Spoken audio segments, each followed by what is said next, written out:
Welcome back to study guide. Mahabubnagar నుంచి call తీసుకుందామండి. శ్రీనివాస్ గారు నమస్తే అండి. నమస్తే అమ్మా. రాధా గారు ఉన్నారు, మీ డౌట్ ఏంటో అడగండి. ఓకే, హలో చెప్పండి శ్రీనివాస్ గారు. మేడం, మా బాబుకు జిఆర్ఈలో 980 స్కోర్ చేస్తున్నాడు. తర్వాత అతనికి అకాడమిక్ లో 64% ఉన్నది. తర్వాత టోఫెల్ లో 80% వచ్చినాయి. యూఎస్ఏలో ఏదైనా యూనివర్సిటీలో చేసుకోవడానికి అవకాశం ఉన్నదా? డెఫినెట్ గా చేసుకోవచ్చు అండి. మీకు వచ్చిన స్కోర్స్ యావరేజ్ స్కోర్సే, బట్ యూ హ్యావ్ యూనివర్సిటీస్ అండి. మీ స్కోర్స్ కి 980 అండ్ టోఫెల్ 80తో మనకి చాలా యూనివర్సిటీస్ అవైలబుల్ గా ఉన్నాయి యూఎస్ఏ లో. మీరు బెస్ట్ వచ్చేటప్పటికి ఏ యూనివర్సిటీస్ కావాలి, ఏ ప్లేస్ లో కావాలి అనే దాన్ని బట్టి మనం యూనివర్సిటీస్ షార్ట్ లిస్ట్ చేసుకోవచ్చు అండి. మీరు యూనివర్సిటీస్ వచ్చేప్పటికి ఒక 5 to 6 యూనివర్సిటీస్ కి అప్లై చేసుకోవచ్చు. And you will get a minimum of 3 to 4 universities నుంచి ఆఫర్ లెటర్స్ వచ్చినా you can do your visa processing అండి. మనం ఇప్పుడు కరెక్ట్ గా స్టార్ట్ చేస్తే ప్రాసెసింగ్ జనవరి ఇంటెక్ వెళ్ళొచ్చండి. ఇప్పుడు అడ్మిషన్స్ అనేవి జరుగుతున్నాయి. సో ముందు వచ్చి అప్లై చేసుకోండి. ఓకే అండి, నిజామాబాద్ నుంచి కాల్ తీసుకుందాం. మధు గారు నమస్తే అండి. నమస్కారం మేడం. రాధా గారు ఉన్నారు, మీ క్వశ్చన్ ఏంటో అడగండి. Good evening madam. Good evening అండి. మేడం, నాది డిప్లొమా ఇన్ ఫార్మసీ కంప్లీట్ అయింది మేడం. ఓకే, అయితే బి ఫార్మసీ అవుట్ ఆఫ్ కంట్రీలో చేయొచ్చా madam? B pharmacy out of కంట్రీలో చేయొచ్చండి. మనకి bachelors in pharmaceutical sciences almost అన్ని కంట్రీస్ లోనూ ఉన్నాయి. మీరు ఏ కంట్రీ కావాలంటే ఆ కంట్రీ చేసుకోవచ్చు. మీకు బ్యాచులర్సే కాకుండా మీరు డిప్లొమా అయిపోయింది కాబట్టి you can go for another diploma అండి. లైక్ కెనడాలో మీకు ప్రోగ్రామ్స్ ఉన్నాయి, ఫార్మసీ టెక్నీషియన్ ప్రోగ్రామ్స్ అనమాట. 2 years ప్రోగ్రామ్స్ ఉంటాయి. మీకు ఈ డిప్లొమా ఎలిజిబుల్ అనమాట.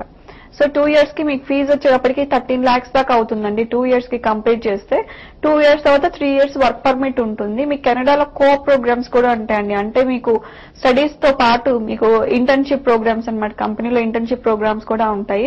ఇన్ కేస్ బ్యాచులర్ సైడ్ వెళ్ళాలి అనుకుంటే కనుక మీకు 6 lakhs నుంచి ఈవెన్ 10 lakhs దాకా కూడా ఉంటుంది పర్ ఇయర్. సో 3 into 6 18 నుంచి ఈవెన్ 30 lakhs దాకా మీకు ఫీ స్ట్రక్చర్ ఉంటుంది. ఇన్ కేస్ అది బేర్ చేయగలుగుతాము అనుకుంటే గో ఫర్ దట్ అండి. లేకపోతే కనుక Canada is the best option where you can finish your course with in a very less amount అనమాట. మనకి ఆల్మోస్ట్ 13 lakhs లో you can complete the course and that too you can pay in instalments అనమాట. 3.25 నుంచి you can pay in instalments. మీకు దీంతో పాటు 20 hours part time work permit కూడా ఉంటుందండి. పర్ వీక్ 1 hour కి $8 to $12 పే చేస్తారు. మీకు 2 years కోర్స్ చేస్తే 3 years వర్క్ పర్మిట్ వస్తుంది. Similar to USA, like 5 years మీరు కెనడాలో ఉండొచ్చు. మీకు ఏదైనా జాబ్ దొరికినా you can extend your visa. Okay అండి, రంగారెడ్డి నుంచి కాల్ తీసుకుందాం. జగదీష్ గారు నమస్తే అండి.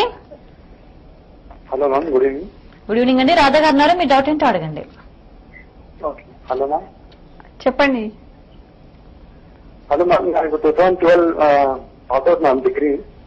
ఓకే, ఓకే మ్యామ్, నేను నెక్స్ట్ ఫర్దర్ ఎంబీఏ చేద్దాం అనుకున్నాను ఆస్ట్రేలియాలో. ఓకేనండి. ఓకే, నాది యావరేజ్ వచ్చేసి 60 అండి, బిలో 60. అంటే నేను ఏమైనా అప్లై చేసుకోవచ్చు? ఓకే, బ్యాక్లాగ్స్ ఎన్ని ఉన్నాయండి? లేదండి. ఓకే, మీరు డెఫినెట్ గా ఎంబీఏ చేయొచ్చండి ఆస్ట్రేలియాలో. ప్రాబ్లం ఏం లేదు. మీకు పర్సంటేజ్ బిలో 60 ఉన్నా, ఈవెన్ 50 to 60 మధ్యలో ఉన్నా కూడా you can go with Australian education అనమాట. మీకు జేఎన్టీయూ, నాగార్జున యూనివర్సిటీస్ ఇవన్నీ ఏ గ్రేడెడ్ లోకి వస్తాయి అనమాట. ICFI ఇవన్నీ 3rd grade లోకి వస్తాయి.